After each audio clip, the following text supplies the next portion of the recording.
8 દીકરીઓને અમે second dose આપીએ છીએ। આ પ્રસંગે સંસ્થાના પ્રમુખ શ્રી શાંતિભાઈ, મંત્રી શ્રી દિનેશભાઈ, ડૉક્ટર કૌશિક સાહેબ અને એમનો સમગ્ર સ્ટાફ, ઇનરવેટ ક્લબના મંત્રી શ્રી જિજ્ઞાબેન, સદસ્ય શ્રી અપર્ણાબેન ખાસ હાજર રહ્યા હતા અને વિદ્યાર્થીઓને હૂંફ આપી। શ્રોતા મિત્રો, હું દિનેશભાઈ શાહ, મંત્રી અંધ અપંગ માનવ કલ્યાણ સોસાયટી માંડવી।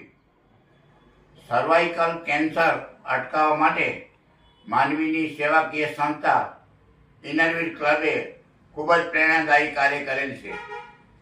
છેલ્લા 34 વર્ષથી કાર્યરત માંડવીની અંધ અપંગ માનવ કલ્યાણ સોસાયટી સંચાલિત દિવ્યાંગ કન્યા છાત્રાલય જે 2015થી કાર્યરત છે, એમાં અમારી જે દિવ્યાંગ દીકરીઓ છે એ દિવ્યાંગ દીકરીઓને ભવિષ્યમાં સર્વાઇકલ કેન્સર ન થાય એના માટે ઇનરવેટ ક્લબે ખૂબ જ પ્રેરણાદાયી કાર્ય કરેલ છે।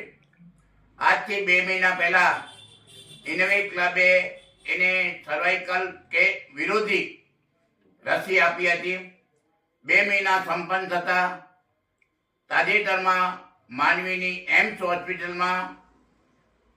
હોસ્પિટલના સર્જન ડૉક્ટર કૌશિકભાઈ શાહના માર્ગદર્શન હેઠળ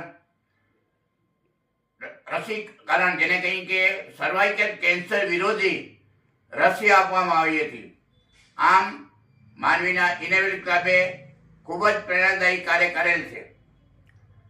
અમારા પૂર્વ પ્રમુખ ડૉક્ટર કૌશિકભાઈ શાહ જે એમ્સ હોસ્પિટલમાં છે, એના માર્ગદર્શન હેઠળ અમારા ઇનરવેટ ક્લબ ડૉક્ટર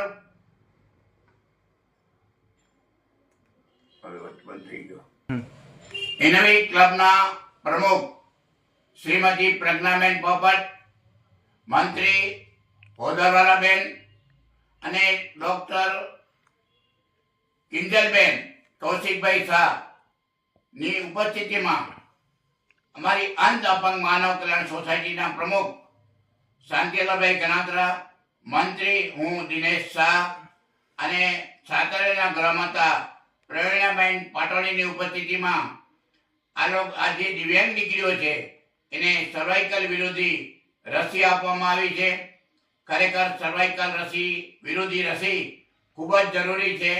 સરકાર પણ જાગૃત બની છે અને સરકારનો પણ લક્ષ્યાંક છે કે ગુજરાતમાં સર્વાઇકલ રસીકરણનું કાર્ય શરૂ થઈ ચૂક્યું છે।